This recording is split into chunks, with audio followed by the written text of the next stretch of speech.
সম্মানিত মুসলিয়ান কেরাম, আসসালামু আলাইকুম ওয়া রাহমাতুল্লাহি ওয়া বারাকাতুহু। আজকে অত্যন্ত একটা গুরুত্বপূর্ণ বিষয় নিয়ে আপনাদের সামনে উপস্থিত হয়েছি। আমরা ধনী হই গরিব হই, যে অবস্থায় থাকি না কেন, আমাদের মধ্যে পেরেশানি নাই, ডিপ্রেশন কাজ করে না, এরকম লোক আমাদের মধ্যে খুঁজে পাওয়াটা খুবই দুষ্কর। এখন আমরা জানবো এই ডিপ্রেশন থেকে মুক্তি পাওয়ার জন্য, মানসিক পেরেশানি থেকে মুক্তি পাওয়ার জন্য আমাদেরকে কিছু আমল করার দরকার। এই আমলগুলো করলে পরীক্ষিতভাবে ইনশাআল্লাহ 100তে 100 আপনি উপকার পাবেনই। এই বিষয়ে আমাদেরকে আমাদের অত্যন্ত বিজ্ঞ আলেম হযরত মাওলানা শাইখ আহমদুল্লাহ সাহেব আমাদেরকে জানাচ্ছে। যদি আপনার মনে হয় যে দেয়ালে পিঠ ঠেকে গেছে, কেউ কিছু করতে পারছে না আপনার জন্য, আপনি পরিপূর্ণ ইয়াকিনের সাথে, দৃঢ় বিশ্বাসের সাথে এই 4টা আমল নিয়মিত করবেন। সকল পেরেশানি থেকে, সকল টেনশন থেকে বের হওয়ার পথ আল্লাহ তাআলা অলৌকিক ভাবে তার জন্য আবিষ্কার করে দিবেন। ইনশাআল্লাহ গুলি মিস হতে পারে, আপনার দোয়া মিস হবে না। সুবহানাল্লাহ, সুবহানাল্লাহ, আলহামদুলিল্লাহ।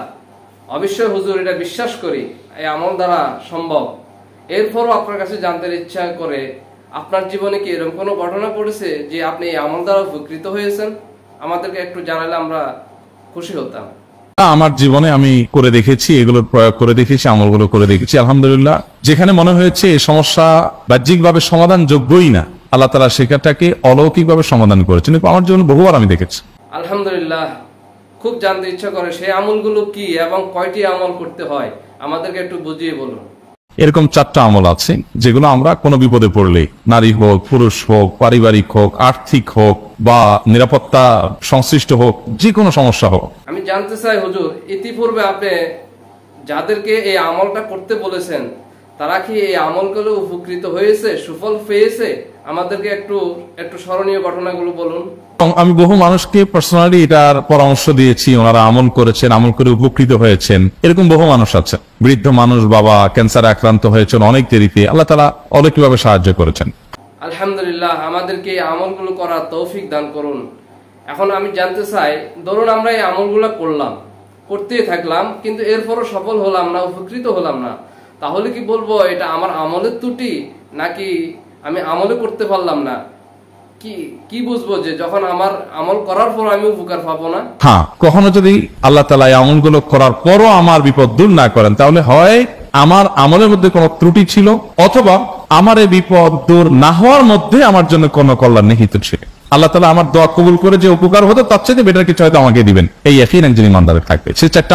এখন আমাদের আর দেরি সহ্য হচ্ছে না, আপনি একটু আমাদেরকে দয়া করে বলুন সেই 60টি আমল কি এবং কিভাবে করতে হবে, এটা বিস্তারিত আমাদেরকে একটু জানিয়ে দিন। আমলের 1 নম্বর হলো ইস্তিগফারের আমল। ইস্তিগফার। আপনি ফেসে গেছেন কোনো জায়গা, কোনো উপায় পাচ্ছেন না, আপনি ইস্তিগফার করতে থাকেন। আস্তাগফিরুল্লাহ ওয়া আতুবু ইলাইহি, আস্তাগফিরুল্লাহ ওয়া আতুবু ইলাইহি, আস্তাগফিরুল্লাহ ওয়া আতুবু ইলাইহি, আস্তাগফিরুল্লাহ, আস্তাগফিরুল্লাহ, আস্তাগফিরুল্লাহাল্লাযী লা ইলাহা ইল্লা হুয়াল হাইয়ুল কাইয়্যুম ওয়া আতুবু ইলাইহি ওয়া লা হাওলা ওয়া লা কুওয়াতা ইল্লা বিল্লাহ।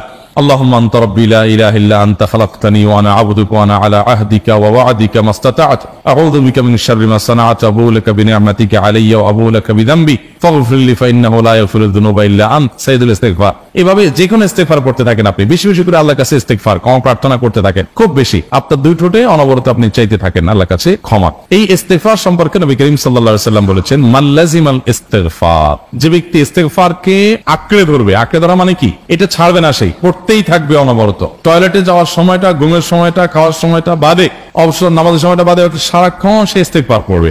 এরকম যদি কেউ করে, আল্লাহ রাব্বুল আলামিন জাআলাল্লাহু লাহু মিন কুল্লি হাম্মিন ফারাজা ওয়া মিন কুল্লি যায়কিন মাখরাজা, সকল পেরেশানি থেকে, সকল টেনশন থেকে বের হওয়ার পথ আল্লাহ তাআলা অলৌকিকভাবে তার জন্য আবিষ্কার করে দিবেন।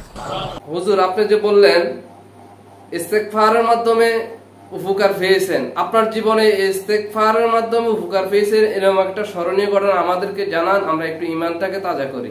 আমি আমার জীবনে যেটা বলেছিলাম বিস্তারিত বলতে চাই না। এরকম পরিস্থিতি আসছে যে চোখের সামনে কোনো আপাতত রক্ষার কোনো পথ আর খোলা নেই, এমন ভয়াবহ বিপদ। ইস্তিগফার করতে করতে এমন ভাবে আল্লাহ তাআলা সাহায্য করেছেন যে এটা কল্পনা করলেও মনে হয় যে স্বপ্নের মতো। কিভাবে এখন এই লোক এই জায়গায় আসলো আমার সাহায্যের জন্য, এই লোক তো এটা এই জায়গায় আসার কথা না, ঠিক উনি এসে হাজির হয়ে গেলেন এবং উপকারটা, আমার সমাধানটা হয়ে গেল সমস্যা। তো আলহামদুলিল্লাহ, বহুবার আমি পরীক্ষা করেছি, আর আমার পরীক্ষার 2 পয়সার দাম নাই। হাদিসে বলা আছে, গ্যারান্টি দেওয়া আছে, আমার পরীক্ষা করলি কি না করলি। আলহামদুলিল্লাহ, আমরা জানলাম প্রথম আমলটা হলো ইস্তেগফার। এখন আমাদেরকে দ্বিতীয় আমলটা একটু দয়া করে বলুন। নবী করিম সাল্লাল্লাহু আলাইহি সাল্লামের প্রতি দুরূদ পাঠ করা, এটা যদি আপনি নিয়মিত করতে থাকেন মহব্বতের সাথে, আল্লাহুম্মা সাল্লি আলা মুহাম্মদ ওয়া আলা আলি মুহাম্মদ কামা সাল্লাইতা আলা ইব্রাহিম ওয়া আলা আলি ইব্রাহিম ইন্নাকা হামিদুম মাজিদ, আল্লাহুম্মা বারিক আলা মুহাম্মদ ওয়া আলা আলি মুহাম্মদ কামা বারাকতা আলা ইব্রাহিম ওয়া আলা আলি ইব্রাহিম ইন্নাকা হামিদুম মাজিদ। আপনি একবার ছোট দুরূদ যদি পড়েন, সাল্লাল্লাহু আলাইহি ওয়াসাল্লাম, আল্লাহুম্মা সাল্লি আলা মুহাম্মদ ওয়া আলা আলি মুহাম্মদ, শুধু এইটুকু পড়েন। জাযাল্লাহু আন্না মুহাম্মাদাম মা হুয়া আহলু, শুধু এইটুকু পড়েন। আপনি এইভাবে যেই কোনো দুরূদ নবী করিম সাল্লাল্লাহু আলাইহি ওয়াসাল্লামের প্রতি যদি পড়েন এবং পড়তে থাকেন অনবরত, ইস্তিগফারের পাশাপাশি দুরূদের ক্ষেত্রে নবী করিম সাল্লাল্লাহু আলাইহি ওয়াসাল্লাম বলেছেন যে এইটা তোমার জন্য যথেষ্ট হয়ে যাবে। তুমি যদি আল্লাহর কাছে আর কোনো দোয়া করতে না পারো, শুধু দুরূদটা পড়ো, তোমার সব পেয়ে যাও, কিচ্ছু লাগবে না। আচ্ছা, আমরা জানলাম দ্বিতীয় আমল দুরূদ শরীফ পাঠ করা। এখন এই দুরূদ শরীফটাকে আমরা সব সময় পাঠ করব, না কিছুক্ষণ সময় পাঠ করব, নাকি আমরা দোয়ার সময় পাঠ করব? দোয়ার সময় পাঠ করলে এটা দোয়ার মধ্যে কতটুকু অংশ আমরা দুরূদকে রাখবো, আমাদের একটু বুঝিয়ে বলুন। সাহাবী বলছেন, রাসূলুল্লাহ আমার দোয়ার মধ্যে দুরূদ কত পার্সেন্ট রাখবো? আমি তো আমার অনেক কিছু আল্লাহর কাছে চাইবো। দুরূদ মানে তো নবীজির জন্য দোয়া, মানে আমার জন্য তো আমি দোয়া করবো, আপনার জন্য দোয়া কত পার্সেন্ট করবো? 1/3, 1/4, তারপরে হাফ, এবার বিভিন্ন পার্সেন্টেজ বলছিলেন তিনি। নবী করিম সাল্লাল্লাহু আলাইহি ওয়াসাল্লাম বলেছেন যে হ্যাঁ, এর বেশি করতে পারলে আরো ভালো। তো ভদ্রলোক এর বেশি, ওই সাহাবী রাদিয়াল্লাহু তাআলা আনহু, তিনি এর বেশি বাড়াতে একটা পর্যায়ে বলছেন যে আমি সব দোয়া আপনার জন্য করি। নবী করিম সাল্লাল্লাহু আলাইহি ওয়াসাল্লাম বলেছেন তাহলে তোমার আর কোনো দোয়াই করতে হবে না, এর মধ্যে সব দোয়া চলে আসবে। তাহলে বেশি বেশি নবীর জন্য দোয়া দুরূদ পড়লে তাহলে আমাদের নিজেদের জন্য আর দোয়া করার প্রয়োজনই পড়ে না, তাই নয়? কারণ আপনি যদি বলেন আল্লাহ আপনার নবীর প্রতি আপনি রহমত নাজিল করেন, আপনার নবীর প্রতি আপনি শান্তি নাজিল করেন, আপনি যেটা দোয়া করেন, তো আল্লাহকে আল্লাহর নবীর প্রতি আপনি রহমত নাজিল করতে বললে আল্লাহ তাআলা আপনার প্রতি রহমত নাজিল করবেন কি করবেন? আপনি কাউকে খুশি করতে চান, কার কাছ থেকে কিছু আদায় করতে চান, তার ছেলেটারে যদি হাদিয়া তোফা দেন, আদর যত্ন করেন, তো বাই ডিফল্ট অটোমেটিকলি ওই লোকের সিম্পেথি আপনার দিকে আসবেন, চোখ বন্ধ করে আসবেন। তো আল্লাহর নবীর জন্য যখন আপনি দোয়া করবেন, তখন আল্লাহ তাআলা আপনার প্রতি রহমত নাজিল করবেন, এটা নবী সাল্লাল্লাহু আলাইহি ওয়াসাল্লামের ওয়াদা।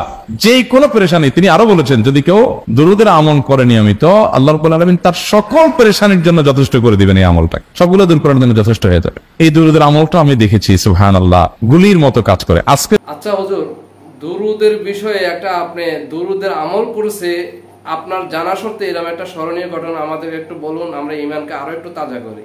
ঘটনা, এক ভদ্রলোক সকালে একটা টেলিভিশন চ্যানেলে, বেসরকারি চ্যানেলে প্রোগ্রাম শেষ করে নামছিলাম লিফটে, তো উপস্থাপক উনি বলছিলেন যে ভাই, মানে দুরূদের আমল করে আমি কিছুদিন আগে একটা ইয়াতে মানে এমন একটা অবস্থা যে এইটা থেকে বের হওয়ার কোনো পথ আর নাই, শুরু করলাম দুরূদ অনবরত, এরপরে আল্লাহ তাআলা আমাকে এমন ভাবে উদ্ধার করলেন আমি কল্পনা করতে পারি। আলহামদুলিল্লাহ, এই আমলগুলো করে অনেক ভাইরা আমাকে অভিজ্ঞতা জানাইছেন যে আলহামদুলিল্লাহ তাদের অভিজ্ঞতা হলো কি খা। ওই যে বললাম আমরা প্রথম আমলও জানলাম, দ্বিতীয় আমলও জানলাম, 4টা আমলের মধ্যে এবার তৃতীয় নম্বর আমল কোনটা আমাদের একটু বুঝিয়ে বলুন। আরেকটা আমল হলো দোয়া ইউনুস, লা ইলাহা ইল্লা আন্ত সুবহানাক ইন্নী কুনতু মিনাজ জালিমিন। বেশি বেশি পড়তে থাকবেন, যখন বিপদে পড়বেন ইস্তিগফার আর দুরূদ পড়বেন সবচেয়ে বেশি, আর মাঝে মধ্যে দোয়া ইউনুস, লা ইলাহা ইল্লা আন্ত সুবহানাকা ইন্নী কুনতু মিনাজ জালিমিন। আল্লাহ সুবহানাহু ওয়া তাআলা কোরআনে কারীমে এই দোয়ার পরে বলেছেন ওয়া কাযালিকা নুনজিল মুমিনিন। এই দোয়া পাঠ করার মাধ্যমে ইউনূস আলাইহিস সালামকে পৃথিবীর ইতিহাসের সবচেয়ে অলৌকিক ঘটনা, সকল সায়েন্স, সকল আপনার বিজ্ঞানের তত্ত্ব সবগুলোকে ভুল প্রমাণ করে দিয়ে ওই জায়গাটার জন্য আল্লাহ তাআলা ইউনূসকে মাছের পেটে ঢোকার পর সেখান থেকে আবার জীবিত রেখে বের করেছে। অক্সিজেন অভাবে তো সেখানে এমনি মারা যাওয়ার কথা, আরো নানা কারণে মারা যাওয়ার কথা, তাই না? কিন্তু আল্লাহ তাআলা তাকে রক্ষা করেছেন, কারণ উনি এই বিপদে পড়ার পর থেকে এটা পড়তেছিলেন, লা ইলাহা ইল্লা আনতা সুবহানাকা ইন্নী কুনতু মিনাজ জালিমিন। তো আল্লাহ তাআলা কোরআনে, আলহামদুলিল্লাহ, আমরা 4টা আমলের মধ্যে 3টা আমল শুনলাম, এখন আমরা সর্বশেষ আমলটি শুনবো। আমাদেরকে একটু হুজুর বুঝিয়ে বলার জন্য আপনাকে অনুরোধ করছি। 4 নম্বর আমল হলো ইয়া যাল জালালি ওয়াল ইকরাম। এটা বেশি বেশি করে পাঠ করবেন। নবী করিম সাল্লাল্লাহু আলাইহি ওয়াসাল্লাম বলেছেন আলিজু বিয়া যাল জালালি ওয়াল ইকরাম। ইয়া যাল জালালি ওয়াল ইকরাম, এটাকে তোমরা আঁকড়ে ধরবে। ইয়া যাল জালালি ওয়াল ইকরাম মানে কি? এটা আল্লাহকে ডাকা, আর কিছু না। এবং হাদিসে বর্ণিত দোয়া, এটা মাসনুন দোয়া। ইয়া যাল জালালি ওয়াল ইকরাম মানে হে মহা ক্ষমতার অধিকারী, প্রতাপশালী এবং সম্মানের মালিক। এটা বলার মানে হলো আল্লাহর কাছে নিবেদন করা, যেহেতু আপনার প্রতাপ আছে, আপনার জালাল আছে, আপনার বড়ত্ব আছে, এই বড়ত্বের অধিকারী এবং হে সম্মানের অধিকারী, আপনার যদি এটা আছে, অতএব হে আল্লাহ আপনি আমাকে এটা দান করুন, আপনার সেখান থেকে আমার প্রতি রহম করুন, আপনার সেখান থেকে আমাকে, আপনার বড়ত্ব থেকে আমাকে আপনি হেফাজত করুন, আপনার একরাম থেকে আমাকে আপনি, তা দিয়ে আপনি আমাকে রহম করুন। তো সেই দোয়া আল্লাহ তাআলার কাছে নিবেদন করতে পারি, ইয়া যাল জালালি ওয়াল ইকরাম। এর পাশাপাশি এই তো জানলাম আমরা 4টা আমল করলে অবশ্যই আমাদের মনের চাওয়া পাওয়া গুলা পূর্ণ হবে ইনশাআল্লাহ।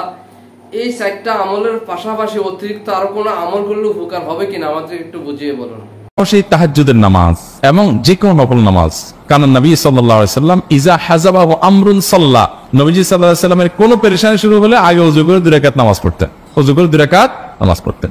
আমরা এতক্ষণ যা জানলাম, যা বুঝলাম, এর উপরে আমল করার আল্লাহ পাক আমাদেরকে তৌফিক দান করুন এবং সব সময় এই আমলগুলা পেরেশানির মধ্যে থাকি বা নাই থাকি, সমস্যার মধ্যে থাকি বা নাই থাকি, এই আমলগুলো সব সময় উঠতে বসতে আমাদেরকে করার তৌফিক দান করুন। আমিন। ওয়া আখিরি দাওয়ানা আনিল হামদুলিল্লাহি রাব্বিল আলামিন।